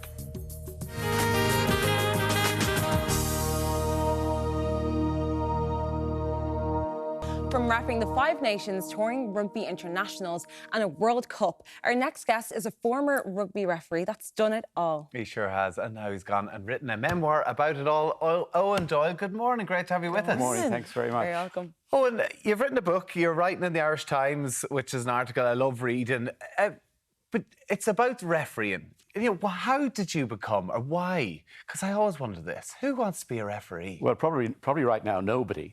But in that era, the referees had fantastic respect. And from the age of 10, I'd mapped out my rugby playing career. Wow. I mean, I knew I was going to play for Ireland and I possibly a Lions tour. And I would play like a madman in my back garden in Dartry Road. Every afternoon, there was an international played there. In your mind? In my mind. And I would contrive to be 30 players, the referee, and also the commentator, Bill McLaren. And there's a lot going on. It had some bad moments, like I drop-kicked through my father's office window. And luckily, he'd gone to make a cup of tea because when he invited me in to see the damage, there were shards of glass all over the desk, all over the chair. Oh, we've all been there. And you know what he said to me? He said, what foot did you kick that with? All right. Yeah, okay. and it was my left foot, and that was the first time that I realised that I was ambi-footed or whatever, which was great for my future career. But there was the downside because I have two left hands when it comes to DIY. I can't change. I can't change the window. No. Exactly. So what? So the dream was obviously to be a player, but that dream didn't quite happen for you. No, I'd played for Leinster Schools and I had got a great year with UCD freshmen, and then a back injury, which was excruciating, came back and I was advised not to play anymore.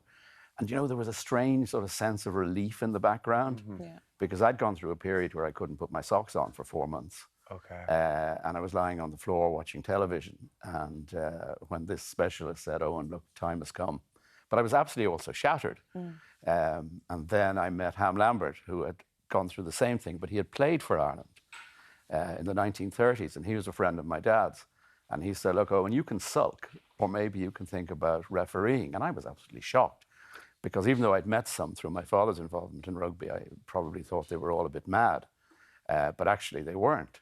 And I went down to my club one afternoon just to watch a match, and a referee hadn't turned up for the thirds. And they said, "Come on, Owen, come on, you can do it." Wow. So out I went in a borrowed pair of boots and a plastic cracked whistle.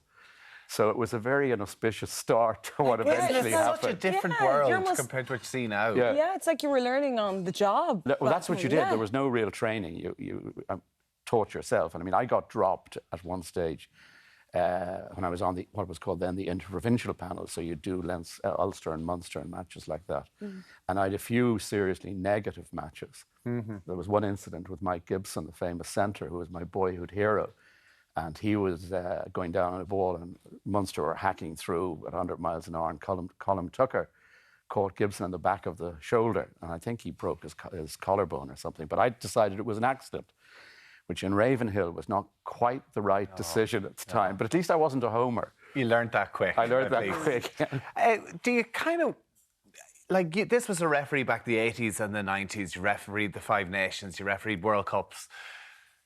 Do you look at the game now and the referees and the scrutiny that they're under, particularly with the TMOs and slow motion cameras from all sorts of angles? Would you still want to be a referee in this day and age compared to what it was like back then? Just looking at it blankly, no. Well, I would have no interest. But then everybody's a product of their own time. And, you know, when I was there was more scrutiny than when other people were there. I mean, there were no television cameras. I mean, Ham Lambert went to referee his first international by boat, by himself, and came back and told everybody how good he'd been because nobody had seen it. But certainly the pressure then, because the game was amateur, was nothing like today. I mean, nothing. There was the Corinthian spirit. The taking part was nearly as important as winning. And I'm sure you remember some of that yourself. And now it's win, win, win, or don't bother to take part. And I really feel sorry for the referees now. I mean, they are under huge pressure. And part of the result of that is they don't believe what they see. I mean, you can see a tip tackle and you see the guy landing on his head, but why does that have to be reviewed for 3 minutes before they come up with a decision? I know, yeah. And you see, decision-making must be so tough for them now, but let's say back in the 80s and 90s, how did you make your authority known on the pitch? To be like, that is my final call. I think you earned your reputation. That you were a nice guy, you'd smile at appropriate moments, you wouldn't smile inanely. It was Skipper and it was number 7. It wasn't all this first name nonsense. And afterwards, you talked to Will Carling like a friend. But you would learn from every match that you refed. Now the pressure, if you see what Razzie Erasmus did to the ref, the whole refereeing thing. And I mean, he's got away with murder. Look at Bundy Aki chasing the referee across the pitch the other day. Well, that's it, because the thing that rugby has had in its favour is the respect for referees, and it's a brilliant part of the game, but that seems to be going, and when you're seeing in the GAA, particularly club matches, referees actually being attacked, do you worry where it's going even in rugby? Absolutely, and I think World Rugby need to get a hold of this and tell the referees, look, it's in the laws of the game. You are quite entitled to turn around and say to somebody, that's unacceptable, it's a penalty, it's a yellow card. And get it fast, get it early. Don't wait till sort of 45 minutes in and suddenly say, I've had enough from you guys. You know, do it quickly. Well, this, of course, was why you were the director of referees in the IRFU. They're still learning off you as well with your articles in the Irish Times. Your new book, The Ref's Call, I mean, it's a who's who of people giving you testimonies. You have Keith Wood, of course, the Irish international, Nigel Owens, world-famous referee, Will Carling as well, all singing your praises. Oh, and congratulations on the new book. Thank you very much. It goes really well for you as well. Thank you. Great to have you with us. Thank you. Hey, now it's time for a short break. Alan, what's coming up in the final hour? Well, Tommy, he's perfected his Leo Varadkar. He's almost there with his Mary Lou MacDonald. And now his latest impression. Tommy, do you think he has you? No chance? We'll see. Oliver Callan will go to... Well, we'll be trying out to see how Oliver Callan will be doing Tommy in a few minutes. Don't miss it.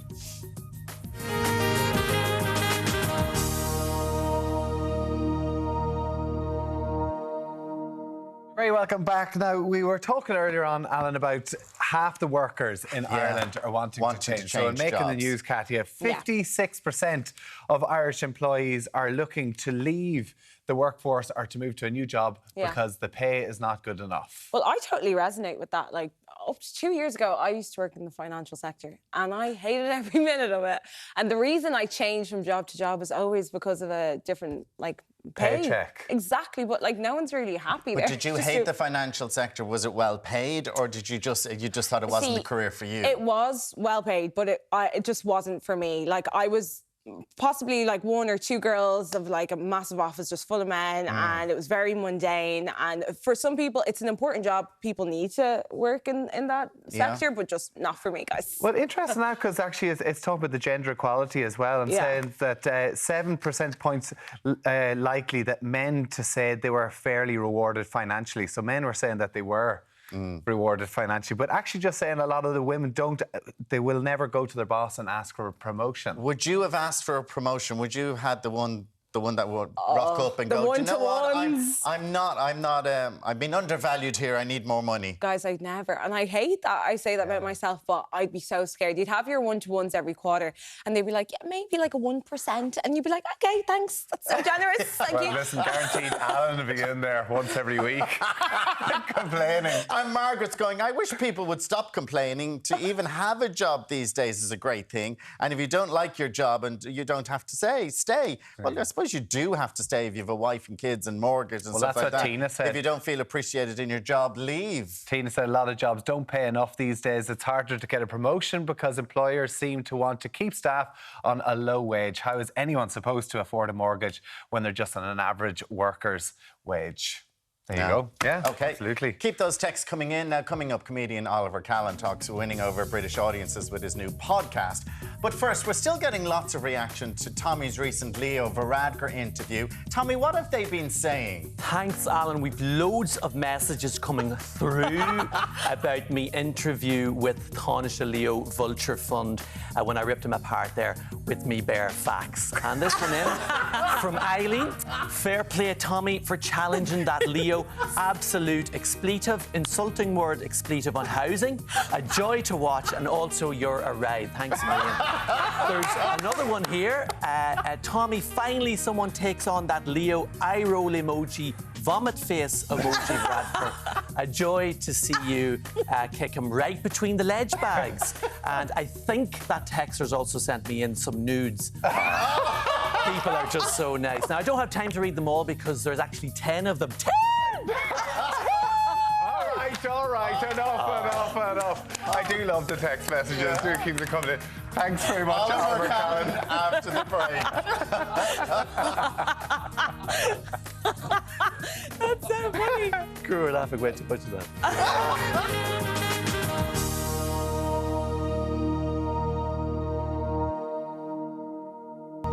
When he's not doing hilarious Tommy Bow impressions, satirist Oliver Callan has been educating the British comedians about Ireland in his new BBC podcast. Oliver joins us now. Good morning to you, Oliver. Yes, morning. Are we still talking? No, we got that slagging out of the way. Glad we got the break. Yeah, that's done. We're all happy again now. Tell us, the new podcast. You're kind of testing the Brits on their knowledge of Ireland. Where did this idea come from? Yeah, so I went to BBC Sounds and said, I think we should educate British people about Ireland. You know nothing about us, and I get them a quick spiel, and they kind of jumped at it straight away, and they can be sometimes slow to put together a podcast, but they love this. And we picked up-and-coming English comedians and as British and a good diverse crowd as well. And it's not like they represent all of the Brits, obviously, but they are indicative because obviously comedians tend to consume a lot of media and we need to find what's familiar in the audience we're targeting. So if British comedians aren't talking about us, then it's because the wider British public aren't. And I think we're coming from a place of friendliness, which is why it's always good to do it through comedy, because we're saying you can go from Cromwell and the famine to explaining the snack box and the Rose of Chile. Oh my God. All in the one. That's just one show here in Ireland. Really, just need to watch one. Was it kind of easy prey though with the English? Like they would never really do any sort of Irish history, I presume. It is. I suppose I'm going over there to highlight something that we all know, which is that the Brits don't really pay a lot of attention to Ireland. Yeah. Even though we get on very well as a people, and sometimes the establishment, the frosty relations between British and Irish governments sort of might skew the idea that we're all constant loggerheads, whereas in reality we'll emigrate over to Britain for hundreds of years, and we'll continue to do it, and we get along absolutely fine in terms of sport, television. We're very similar culture anyway. So I'm kind of highlighting to them. It might be easy prey, as you might say, from our perspective, because we go, of course they know nothing about us. But the British themselves don't, as I realised, using these comedians to indicate it, don't really know how little they know about Ireland, if you know what I mean. Yeah. And it kind of exposes some of the stereotypes, because the idea is killing leprechauns are trying to burst the cliches and the myths about Ireland. And they do harbour that, that we're all kind of drunks, that we're still a deeply religious and kind of slightly backward society. So, I think there's a lot they could learn from us, because we are the youngest population in Europe. We're far more educated than some of the British, in terms of, the proportion of the population with higher education. And I think we are a forward-looking people, because, the Brits are obviously stuck in this English nationalism phase where they're imagining a glorious past. Happily in Ireland, we don't have a past that we really want to rush back to. So I think there's a lot they can learn from us. But the genesis in my head was to explain to the Brits how little they know about us. Years of us growing up watching BBC, where the weather presenter would literally be standing in front of Ireland at the odd time referencing us as the West. Over here in the West. It's raining. It's a bit wet. over there. It rains all the time. And talk to us about...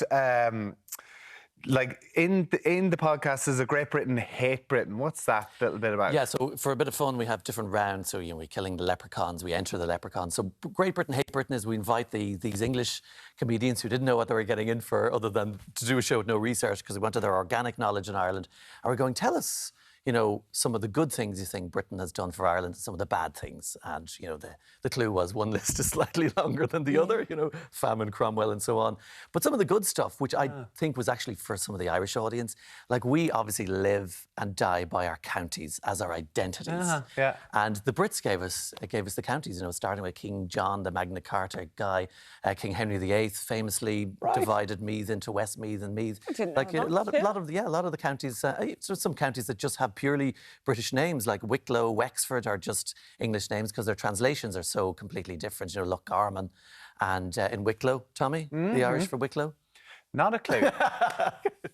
Actually, come to think of it, I can't remember that. So go quickly. Kilmantine, is it? Yeah, exactly. Kilvanton, isn't it? Yes. Kilmantine, yeah. Kilvantine. Something along those lines. Yeah, my Irish knowledge isn't the best. Is there a daddy complex? So with people in Ireland, absolutely, yeah. Can they reverse? And this is sort of when people are going, are you going over there, they're easy prey, or, of course they know nothing about us, because we have the daddy complex, because Britain kind of created us in many ways, because it's inescapable. You got 800 years, it's inescapable that they're going to have all those influences. And in return, they have the paddy complex, which means they know nothing about us, and they refer to us as paddies, which is fine. As I pointed out, Mick is a bit of a heavy pejorative insult that I don't think even we've quite recovered from, but we do call ourselves paddies. Yeah. And as I say, Irish people love to laugh at ourselves, so long as it's us doing it, and especially not the Brits. Yeah.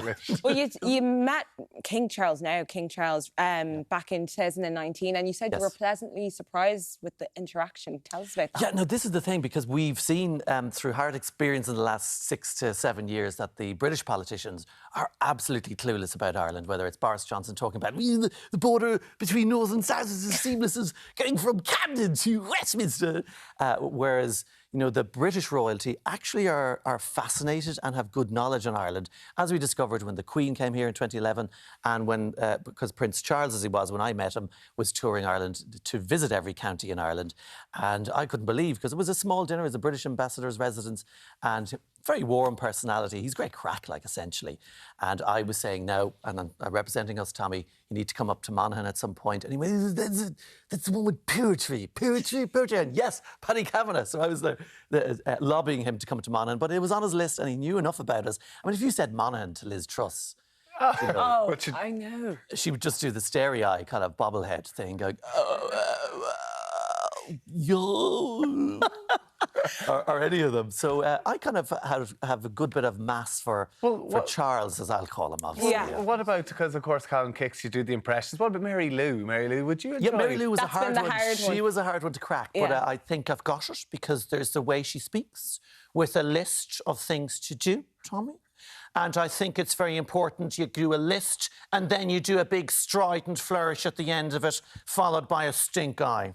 Yeah, I love the smize. It's really the smize that's getting me. It's switched on. The thing that got for me was that there's actually a surprising amount of poshness in Mary Lou, like almost. And she's from Rathgar. Rathgar, darling. What about Micheál Martin? You're coming into the last few months of term with Taoiseach. I'm very excited. You have to kind of clench yourself, do a bit of Micheál Martin and get the claws out in terms of... And those things I've invented, he doesn't say it all. He doesn't say... But it seems like he does, in terms of...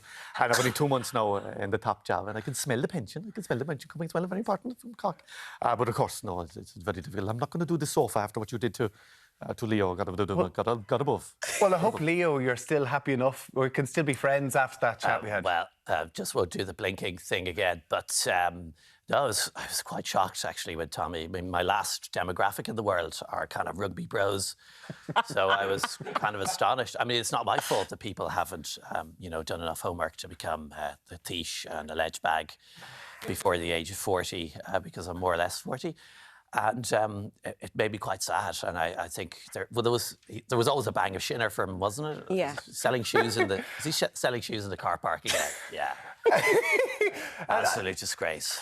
You obviously went along to see Michael Flatley. Michael, you must have been delighted with the reaction of the new movie. People are absolutely loving me movie, where I play Irish James Bond from County Chicago, where I'm shooting Johnny Foreigners and loving Colleen's as under God be good to me and dancing away. I'm working on the sequel now where I'm going to unite Ireland by basically making love to as many British Colleens as I possibly can in an 80-minute period with a lot of action. But God almighty. And I'll be there again with me codpiece filled with the luncheon roll.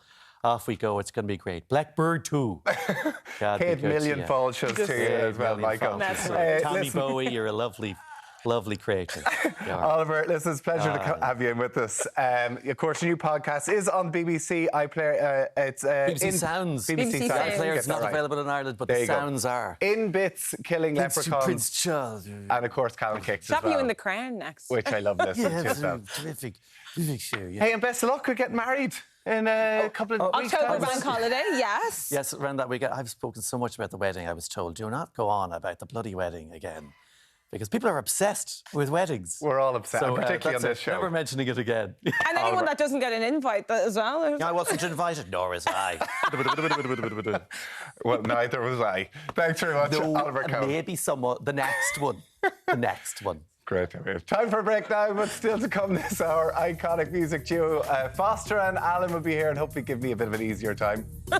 Plus, from faux fur to puffer, we're looking at this season's coats and jackets on the catwalk. See you.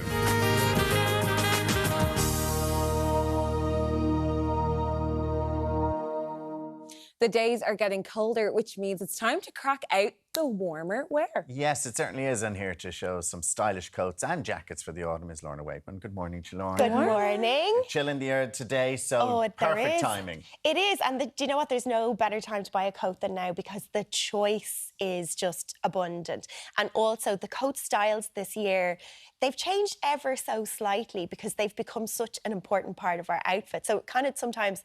I hate to say this, doesn't really matter what you wear underneath sometimes. You put a good coat on and it just finishes the entire look. Okay. So we've got some inspiration for you today, all taken from the catwalk and how you can get the look at home as well. Okay, so we're going to here's some of the styles on the catwalk there. So this is Hugo Boss Autumn Winter 22 and they opened the show with Naomi Campbell in this most incredible grey ensemble. Yeah. So it was different shades of grey layered on top of each other. And then this is another Boss look, which is slightly lighter grey. Now, grey sometimes is actually a hard colour to wear because it's a very, very cool tone. Yeah. So how do we actually make it a bit practical? Well, firstly is layer something a little bit darker with it and a print and it gives it, you know, a little bit I have a grey overcoat and I love it.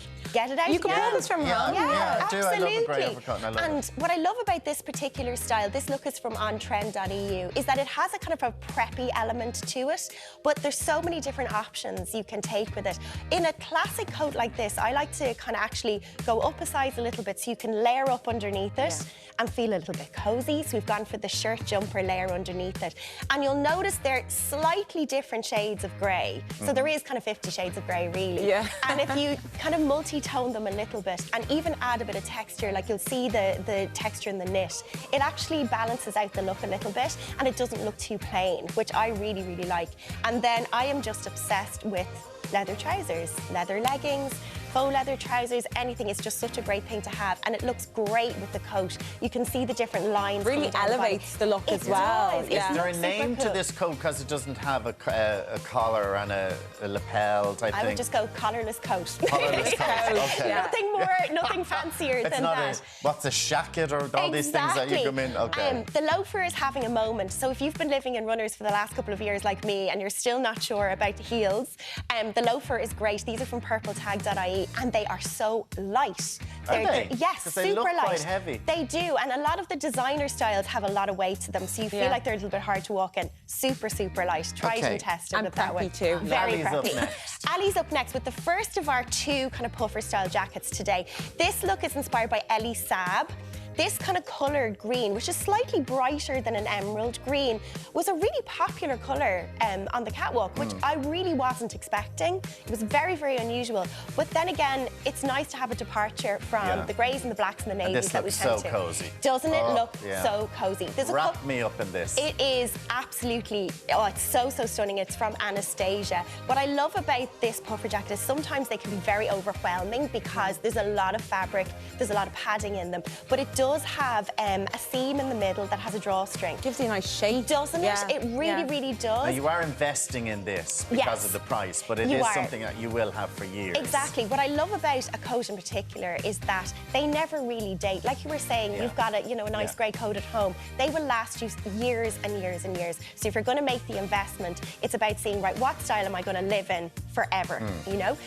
What I also love about this is we've just put that nice contrast print underneath it that is picking out the colour. So very similar to the grey look. This is kind of the colourful look as well, and there's so many different colours you can actually pick out of that shirt. Velvet jeans. Velvet jeans. Oh, I'm telling you, you're going to become obsessed with velvet jeans like I have as well. And these are actually by Seven for All Mankind, which was a real celebrity favourite in the 2000s. Back with a bang, but just with different textures. And also, to make a little bit of use out of your boots, don't be afraid to wear them with a wide leg or a flare style jean. You can actually get so much more wear out of your boot at home. Rather than just wearing them when they're seen. So that would be a knee-high boot, you're just wearing them over. Ali's going to demonstrate, she's going to pull them up so you can see. Yeah. And what's lovely as well is if it does tend to be a little bit wet, you've got that extra, foot coverage as well, which I particularly love. So, you don't have to limit the knee-high boots to just wearing them with skirts. Do wear them with your trousers and get more use out of them as well. Ursula's here now. Ursula's here now. We cannot talk about coats without talking about faux fur. Love the faux fur. Isn't it beautiful? This is inspired by Balmain. Now, if you want to buy yourself a full-length faux fur Balmain jacket, I would, probably take you about 50 years to save for it. So, how much would it be? I mean, you're talking probably upwards of 9,000 or 10,000 or more. Wow, yeah. okay. Now, what you'll notice in magazines is it'll always say POA after the price, which is price on application. That's never a good sign, really. Ask for the price, Exactly. When you're applying for the coat, you'll get the price. Exactly. So this is much more affordable. This is the premium, but definitely more affordable than a Balmain jacket. But what's beautiful about faux furs now, especially this particular one, the quality of them has improved so much. They're so soft. They used to have like a harshness to them and get quite hard over time. Not now. How would you keep that clean? The easiest thing, what I generally tend to do is keep it in a soup bag at home. Try and stay away with plastic covering, like the dry cleaner plastic, because it does tend to make the fabric sweat a little bit, so it'll get a little bit damp. Soup covers at home. If you get a stain on them, get a baby wipe, take it off, localise the stain. That's the easiest way to keep them. Now, they'll all have different ways of, drying, dry cleaning instructions, washing just instructions. Put a nice printed top underneath it. Exactly, and then just to give it. then, exactly. So faux fur, you might think, oh, party wear only. Absolutely not. You know, make it more casual. You can put it on top of any outfit. Exactly, exactly. And especially coming up to, you know, the dark winter cold nights and you're going out, I think it looks really, really chic. And this is a texture play as well. We've got patent boots, which I love. Now, these are an ankle boot. We have a shorter style jean with these, so you can actually get to see the full, you know, the full spectrum of the boot, really. Sometimes when you wear black tights and black boots, you may not actually see the focus, but I love the balance of this whole entire look, and it is cozy. Amazing. Absolutely cozy. Very I cozy. think, yeah, I'm definitely getting myself a faux fur. Are you? 100%. Do men wear faux fur? I'm sure they do. Ah, they do, absolutely. I mean, I don't think there's any rules anymore. No rules anymore. Look at Harry Styles. I was just going to say. Audrey's back. Audrey's back. So with we're going back to the puffer style jacket. Now, we're looking here at Versace, Dolce & Gabbana, really, really high-end puffer style jackets. But what you'll notice slightly different about these styles is they've either got a cinched-in waist, they might have a, you know, some kind of waterfall front on them. Slightly different to just that boxy style. This is gorgeous. Isn't it beautiful? Looks amazing. This is got a waterfall front, so it crosses over, which I firstly think is really flattering. But you don't really need to do anything else with it. And this is from On Trend as well. It's €80, so I reckon this is a really good staple piece to have in your wardrobe. This is going to sell out. Isn't it beautiful? Yeah. And I just love how it actually crosses over at the front. My only thing about that is, do you know when you feel you really want to be warm and you need to be snuggled up in it, like fastened but up? you've got the turtleneck on the inside. But I have a trick. If you undo it, it'll have like a nice waterfall front on it. Cross it over, put a big belt around it. You will be all and wrapped then you'll up. be covered right exactly. up. So you don't actually have to button it the way the coat It's comes. there. Yeah, it's the same with Just the a bit blazer. of variety. Exactly, exactly, to change it up. And I've put it with a nice wide leg jean, slightly shorter as well. So if you wanted to go with a knee-high boot on that just to give you a little bit more coverage, you absolutely could. But just to show off the style of the chunky boot, this is a very kind of street-style, grungy kind of inspiration for this. Yeah. And you see that a lot on Instagram now as well and Pinterest. But these are absolutely lovely as well, not too high. And that platform boot is just everywhere this season too. So it's really about mixing and matching the different coat styles that you can wear with your anything you have in your wardrobe all the time. Would you wear that? I'd wear the boots and the coat. See, I don't know about the jeans. For me, yes, I agree. I think it's a bit very much you'll sit in the middle somewhere and you're like, I'll do this and this, but I'm not sure about this bit. Lorna, thank you. Some lovely looks Pleasure. today. Keeping us warm for the winter. Now up next, they've been performing together for almost 50 years and they're still creating new music. Foster and Alan will be joining us for a chat after the break.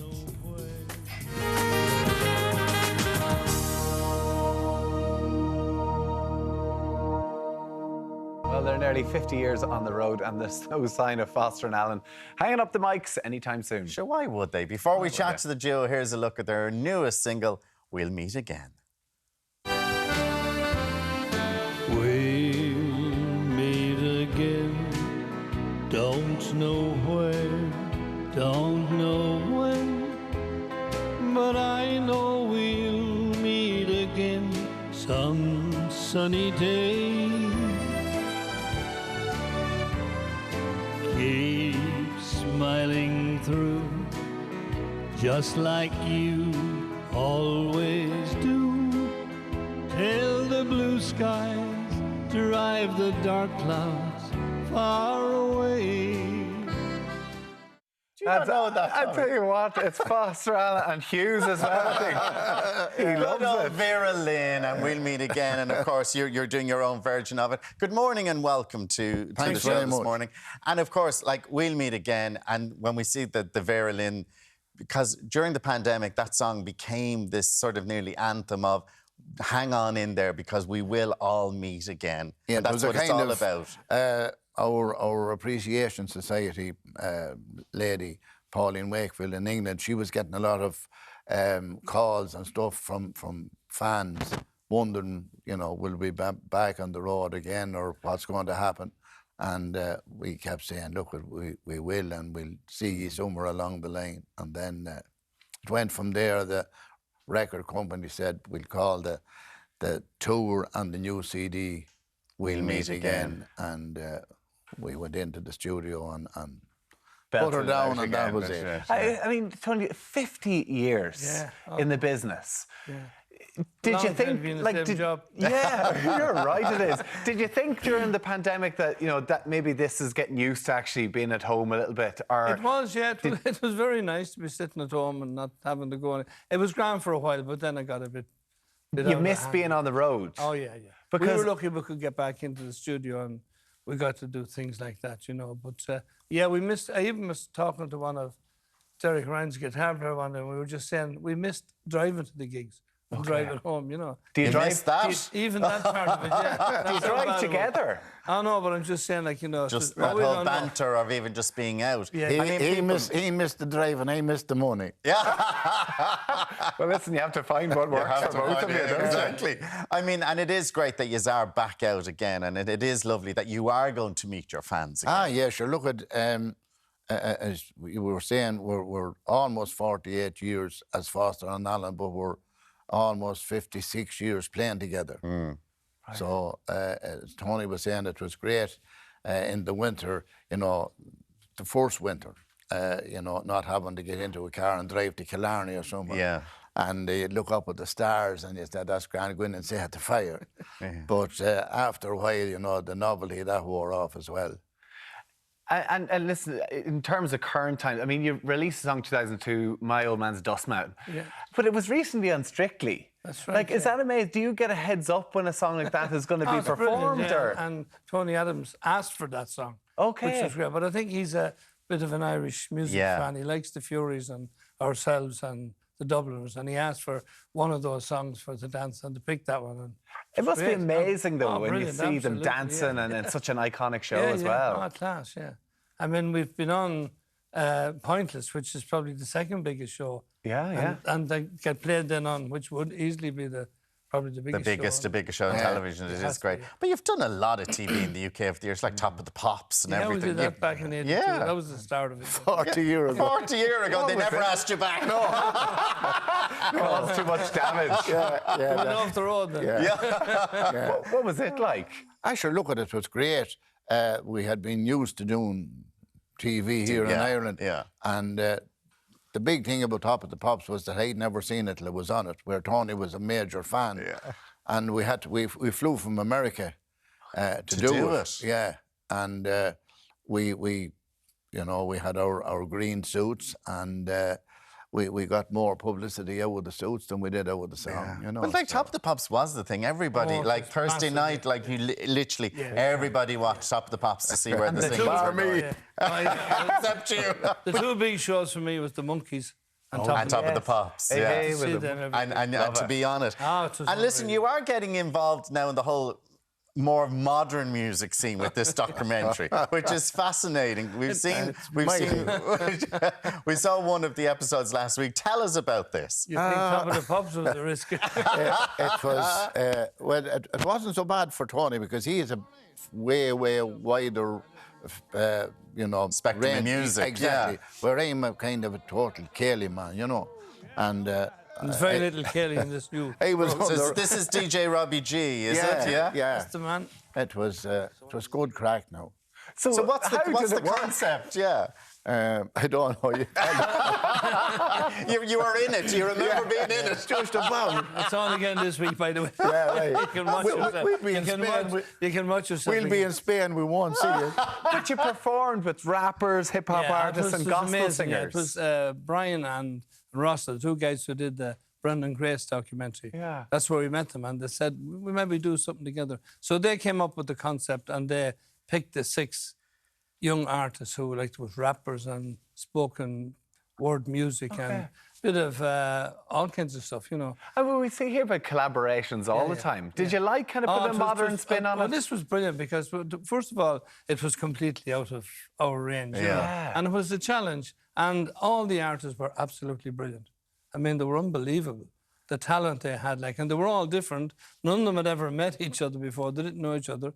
But they had all this bundle of talent and they were quite happy to share it, And they were lovely people, very easy to work with. And you know, we talked them around. Our way to of your thinking. way of thinking. Yeah, a bit. Well, could we see like Foster and Alan doing a rap? Bar he does it, I actually won't be doing it. Come on, Mick, hit us with a few bars there. I'd be under pressure now. Does it help that both your spouses are kind of in the music industry? Because, like, getting on the road is what it's all about and doing it for 50 years. But that means a long time away from home. Well, it's not so bad for Tony, but my wife is in the band with us. Okay. She's our band leader and music arranger. So she's the boss. She's the boss at home and away. And so you never get a break. No. I'm not too bad. My missus works with Daniel O'Donnell. Yeah. So we could be in Australia. At one stage we were in Australia and they were in Alaska. So there was, But she's just back from America, Just isn't back she? from America, Because it must be a stage where if yous are on tour and they're on tour, you mightn't see each other for weeks or months. Months, yeah. But that's, and then when we're at home, we're at home for months as well. Yeah, that's part of it. It works both ways. Yeah. So you have the new album. It's called We'll Meet Again. So what other tracks are on it? Is it like old songs that people will know? And we have new songs that P.J. Murray from Clare wrote some. Derek Ryan has written some for us. And we've two Derek songs. We one is Shunny Crampsey. Myra, my wife, we have an instrumental that she wrote. So as well as the older ones that we give our treatment to. So Grace is on it. And Grace is on it. And it's also on vinyl, which, you know, when we started recording in the 70s, it was all vinyl. And then it was cassettes, and then it was videos and it's amazing. DVDs. It's gone back to all vinyl. back full circle, And you're back on the road again as well. So the first gig is going to be on the 27th of December in the Granville Arms in Mullingar. The Granville Arms in Mullingar, which is 4 miles from me. Oh, even better. So you could do the driving. You'll be home in bed by 10:30. I will, for certain.